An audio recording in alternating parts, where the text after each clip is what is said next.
118, verse 24, it says, "This is the day the Lord has made. We will" what? Rejoice and be glad in it. That's what we're talking about tonight. I'm calling tonight a habit of happiness.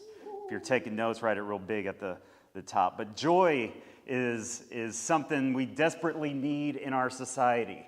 Just turn on the TV or, talk to another human, and you can see that we need a little happiness in our life. We can get real negative. We can, even asking people about the weather, we're complaining about the weather. We're complaining about the traffic.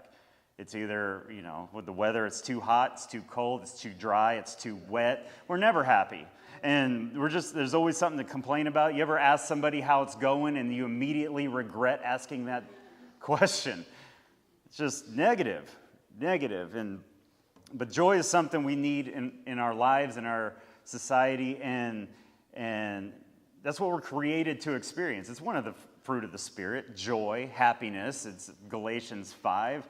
And actually put that up there, will you? Fruit of the Spirit is love, joy, peace, long-suffering, kindness, goodness, faithfulness, self-control. And so the fruit of the Spirit, this is something that should just grow. The fruit of the Spirit is just something that starts to happen. You walk in the Spirit, you grow in a relationship with God, you understand who He truly is. That's what we talk about all the time here, is that He's not the bad guy, that it's not about following a bunch of commands and rules. It's just come as you are and just understand the heart of the Father. And as you do that, fruit starts to grow in your life. That's the type of fruit that begins to grow. You just become a much nicer person, a cooler person, a happier person. And joy, the definition of joy, in case we're confused of what that means, is it's a feeling of great pleasure and happiness. And I think sometimes we think of the fruit of the Spirit and this change that begins to take place as we grow in a relationship with God as, okay, things aren't going to affect me the way that they used to. But if you're anything like me, it turns into this just kind of tolerating things. But that's not what joy is. It's a feeling of great pleasure and happiness. No matter what we're going through, we can experience a feeling of great pleasure and happiness. So joy isn't just about putting up with stuff. It's so much more than that. Joy and happiness is not just tolerating your circumstances. It's being truly happy regardless of your circumstances. I think sometimes we get in this mindset when this certain thing, this desired result happens, then I'll be happy. When I get this job, I'll be happy. When I make this amount of money, I'll be happy. When I move to a different place, then I'll be happy. That's not how things work. You got to find happiness right now where you are. This is a side note, because I'm up here and you'll have to listen. But this has bothered me so much. And when I lived in Pueblo, Colorado, if you've never been there, you've heard me talk about it. Most of you have. But when you think of Colorado, you're not thinking Pueblo, Colorado. This place is flat. The mountains are way in the distance. You can see them. But Pueblo itself is just dry. It's incredibly windy. I mean, you had to have... we had a privacy fence. We had 2.5 acres there, but a section of it was blocked off with a privacy fence. And if you didn't put a metal post in your privacy fence, that thing would last maybe 30 days because the wind would just break those wooden posts and knock them to the ground. And tumbleweeds blowing everywhere. There's one time this big storm. I mean, we get 70-mile-an-hour gusts. I mean, that's like a hurricane, right? I don't know. But tumbleweeds were up to our roof. Just tumbleweeds. And I was out there, it was still windy, and I wanted them away, so I took my rake, and I was raking them away, and they'd roll in the wind to our neighbor's front door. And they were like 80, and I wasn't as good as I am today, but she came out one day, "Did you see all those tumbleweeds?" I'm like, no, I didn't see those. I knew she knew. We both knew. Anyway, I got in this habit of complaining about Pueblo. And we were youth pastors in our church, and I would just complain all the time. My pastor was like irritated with it. And I was like, yeah, but it kind of sucks here, so I'm going to complain. But he taught me a lot of this stuff that we're going to talk about tonight. And now whenever I hear people complain about living here, I'm like, suck it up, Buttercup. I mean, it's hot. Yeah, you live in Houston. It's hot. If you don't like it, move. You're grown up. If you want to experience happiness, stop looking for it and create it. That's the power that you have. Stop looking for happiness. Quit saying, when this happens, then I'll be happy. You have the power, this God-given power, to create happiness. It starts from within. It's a fruit of the Spirit. Nothing could change on the outside, and you can still create happiness in your life. That person can still be that person that gets under your skin. Your job could be the same. Your financial situation could be exactly the same. Nothing changes, and you can still create happiness. We need it. And if anybody, we should be the poster children of joy in the church.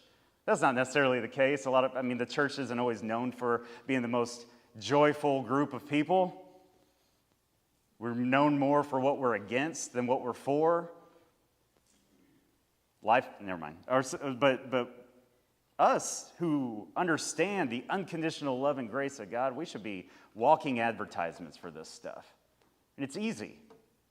It's already within us, so now let's just figure out how to tap into that stuff. I have some statistics here on what's going on in the country, but over 37 million people in the U.S. suffer from depression. 40 million Americans suffer from anxiety. 41% of Americans deal with untreated mental illness. 41%. More than 40,000 Americans die annually from suicide. Suicide is the 10th leading cause of death in the United States. About 1 in 10 Americans aged 12 and over take antidepressant medications, and 1 in 20 are on anti-anxiety medications. In our attempt to find happiness, many people look for it in unhealthy ways, in the next purchase, in our next relationship, in our next job, in the next vacation. In trying to escape the situation with drugs and alcohol. So we're looking for happiness in all the wrong places, looking for love in all the wrong places. We have to create it. Happiness is something our society struggles with experiencing on a regular basis and is in desperate need of. We have this God-given power, again, to create happiness in our lives regardless of the circumstances. If you're waiting for things to change before you're happy, you're either going to be waiting a while, or that happiness that you find when that circumstance changes, it's going to be short-lived, and you're going to find something else to be unhappy about. Don't wait for things to change to create happiness. Choose joy now. You have a choice. Anyone want to guess? To rejoice. Yeah, it rhymes, so you'll remember it. Write that down. You have a choice to rejoice. So what we're going to do is I'm not going to go through the entire letter of Philippians, but that's the theme of Paul's letter to the Philippian church. And when he wrote this letter, y'all know where he was. The Apostle Paul was sitting in a Roman prison cell. And I've never been to prison. Who's been to prison? No, I'm just kidding. Don't raise your hand. But I've never been to prison, but it doesn't seem like a very fun place. And I've definitely never been to a Roman prison. That seems much worse than ours. And so he's sitting here writing this letter to the Philippians, and he writes, throughout this letter, he mentions joy, rejoice, or rejoicing 16 times. Sitting in a Roman prison cell, writing people who are not in Roman prison cells, and telling them, be joyful, rejoice, it's going to be okay. That's pretty wild. One of my favorite verses in Philippians is Philippians 4, verse 4. It says, rejoice in the Lord always. Again, I will say, rejoice. That's one of my favorites right there, because it just, back then they didn't have all caps. They didn't have bold font, italics, underlined to make a point. So whenever they wanted to make a point, what'd they do? They'd repeat it. And I think it's funny because I imagine the Philippians reading these letters. They'd read them out loud to their churches, and just reading that and knowing where he was and just sitting back and saying, okay, now he's telling us to rejoice in the Lord always. But isn't he in a prison cell? Isn't he in chains right now? He mentions that in the letter, that he's in physical chains right now, and he's telling us to rejoice. Maybe he miswrote. Maybe he's misunderstanding something. He's supposed to be upset right now. That's crazy. Anyway, let's get back to it. Again, I say rejoice.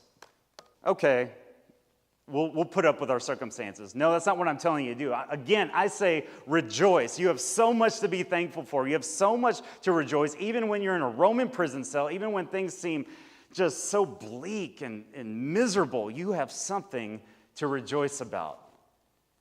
Now, our society right now, I think it's always been this way, but with social media and the way things are with our current technology, everyone has a voice, everyone complains. Very seldom do people use this technology to put out, happy stuff. Even people will tell me, they'll watch a message or something that I post, and they'll tell me, that was really good. And I'm like, well, type it in the comments, because I don't get those. It's all the haters that come out there. I need y'all to defend me. That's what we're talking about tonight. Christians can be so mean, Tonight I want to talk about 3 ways Paul, in the very beginning, it's a theme throughout this letter, but right in the beginning, Paul tells us how we can experience happiness regardless of our circumstances. And it starts right here in Philippians chapter 1, starting verse 3. He says, I thank my God upon every remembrance of you. The first way is thankfulness, an attitude of gratitude. Another rhyming one. That's going to produce happiness in your life. When we express gratitude and receive the same, our brain releases dopamine and serotonin, the 2 crucial neurotransmitters responsible for our emotions, and they make us feel good. They enhance our mood immediately, making us feel happy from the inside. So not only does it help you, whenever you express thankfulness to somebody else, it releases the same results in them. It changes everything. So start looking for things to be thankful for. There's always a silver lining. I remember when I was working in a prayer line, it was my last day, and I was excited because it was an okay job, but I wasn't great at it. I always apologize in case you ever called that ministry and asked him for prayer and you got me on the phone. Probably wasn't good. And this one especially wasn't good because it was my very last call and I was ready to get on out of there. And she called and she was just so negative and I wasn't really in the mood. I didn't take my own advice here, but she was just saying all this stuff is bad. And I was like, just find something to be thankful for. There's nothing to be thankful for. There's something to be, yes there is. There's always a silver lining. No, there's not. Yes, there is. No, there's not. I'm like, yes, there is. And she hung up on me. That was my last call. But I was right. I could have expressed it differently, but I was right. There's always something to be thankful for. You might feel like just the world is caving in on you. It's going to be okay.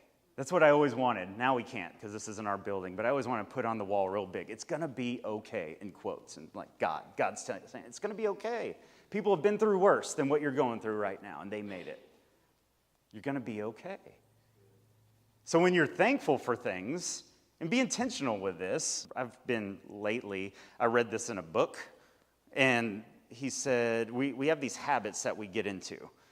And just even the way you brush your teeth, we often start on the same side and work our way around our little mouth, and you just do it the same way. You use your right hand if you're right-handed, so change it up. Or even when he wrote this in the book, the way you put your shoes on is the same. The foot that you start with is always the same. And I never even thought about that before, but I started paying attention. My left shoe is always first. I always put both socks on first. Some weirdos put on a sock and a shoe and then a sock and a shoe. That's not the right way to do it. But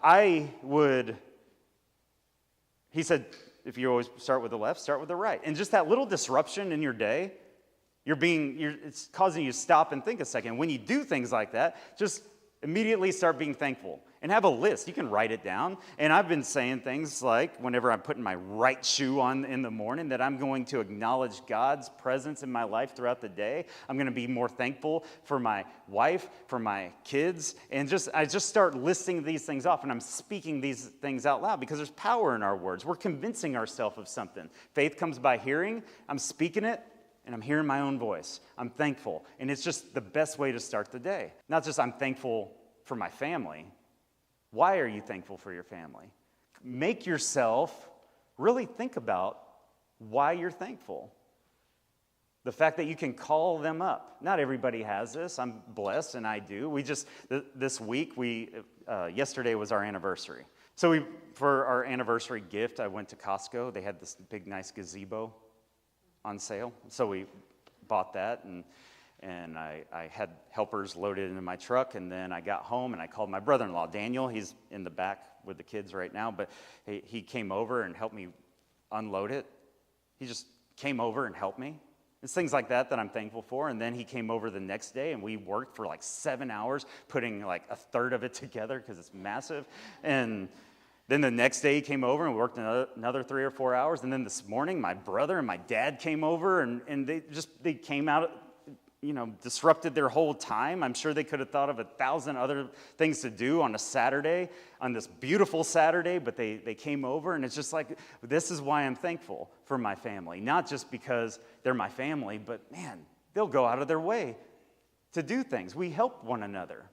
Look for things to be thankful for, and your entire physiology will change and produce happiness from the inside.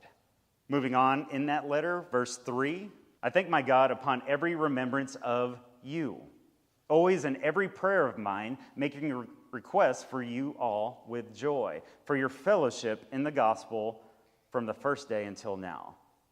The second way to create happiness is through fellowship or community. Surround yourself with the right people. The Greek word for fellowship here is koinonia, and it literally means partnership. You don't have to go to these verses, Cody, but in 2 Corinthians 9:13, the same Greek word is translated as liberal distribution, referring to an offering. And in Romans 15:26, it's translated as contribution.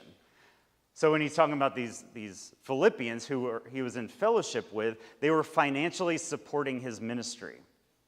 They weren't just casual acquaintances. The Philippians were completely in support of what Paul was doing. It's vital that you have the right people in your life who will support you.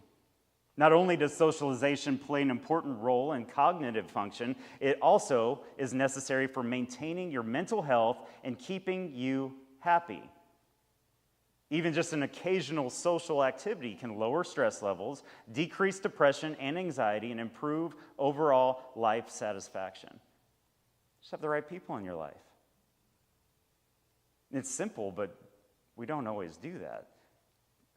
For me, I'm an introvert. My favorite thing to do is not hang out with anyone. But y'all remember the pandemic? Okay. And like that was awesome for like that first 2 weeks. I was real excited. Like we can't touch, we can't stand by each other, we can't even go outside. And I would go driving, and it was like a ghost town. It was awesome.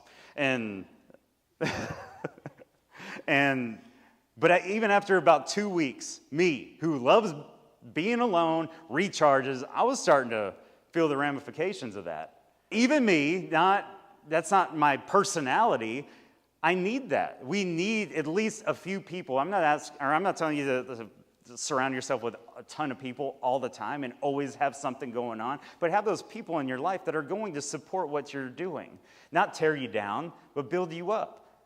We need cheerleaders in our corner. Whenever you're going to go start a business or you're going to do something, you need people in your corner who are going to say, do it. We need those people in our lives. When you have close friends and family to interact with and spend time with every day, you're more likely to feel happy and fulfilled. A 2016 study published in Psychology and Aging found that people who are socially active throughout their lives tend to report higher late life satisfaction.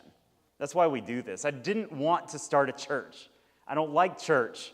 But there's value in what we're doing here, and let's do it differently, and let's have real, authentic relationships. I talked to a friend recently, and he was saying that I told him about us just hanging out after church and just real natural, nothing crazy, and he said his pastor friend they have small groups, which are good, and I'm not saying this is wrong or saying any of that, but he said that they have a system in place, and the pastor he'll always take the new people in his group.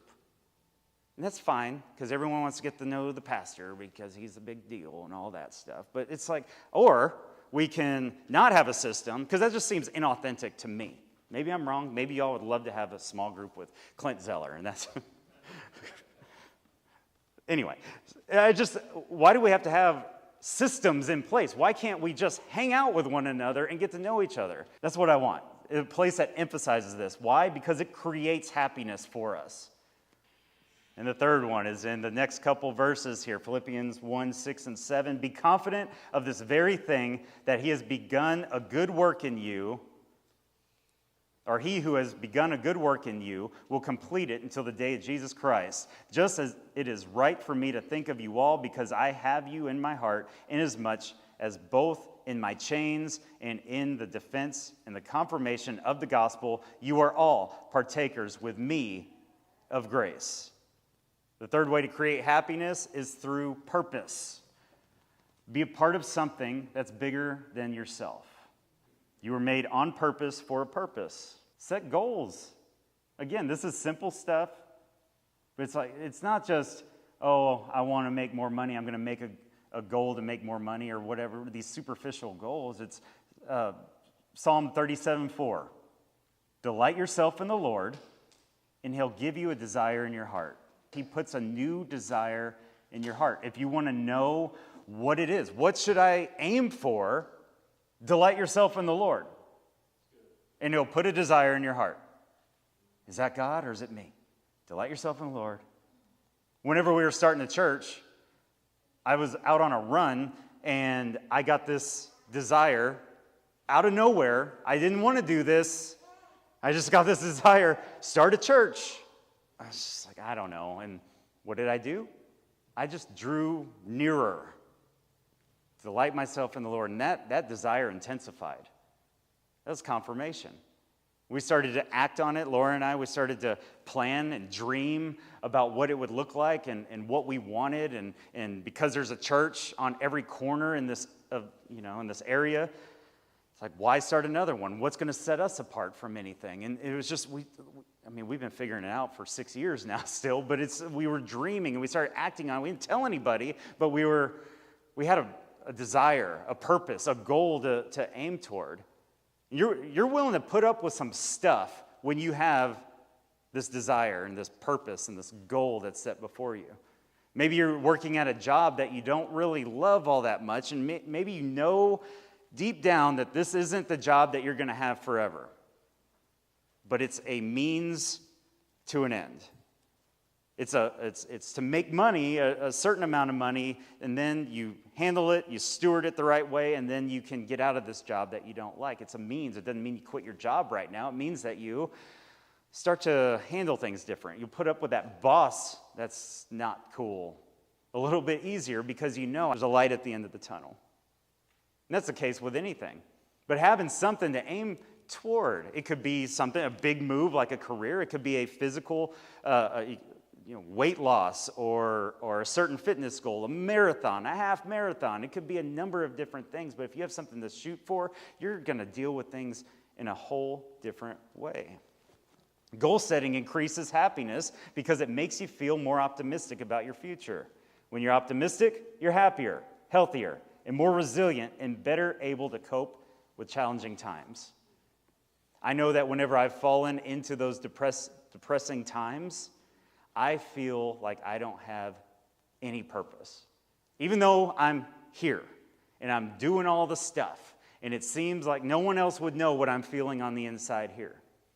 And I'm just empty, depressed, no joy whatsoever. But I got to push through and stand up here, and I just feel like, what's the point of any of this? I forget. And so I have to I have to force myself to be thankful for what I have. I have to surround myself with people who are going to pick up on those little cues whenever we try to put our little face on and say, is something wrong? And then they kind of help you through those things and then just point you back toward the goal. Say, you're in this. You have a purpose on your life. You have a call on your life. Each one of us has a call on our life. We don't have to stay down. We're going to have those moments, but what we're capable of is joy unspeakable. Joy and happiness all the time. That's what we're capable of. What's realistic? We're going to have our ups and downs. Don't beat ourselves up when we're in those downs, but if we're doing these things, and because if you're like me, whenever I'm feeling that way, I withdraw from everybody. The absolute worst thing you can do, even though I teach this stuff, I'm like, no, I don't want it. Whenever Wes was in the hospital with pneumonia and sepsis, and we didn't know if he was going to survive, nobody knew. Few very, very close family members. That was it. We didn't tell a lot of you. Is that the right thing to do? And the second after about 3 days, it was day 3, and we still didn't know if he was going to survive. And we had to. It was Easter Sunday, and I wasn't going to be at church.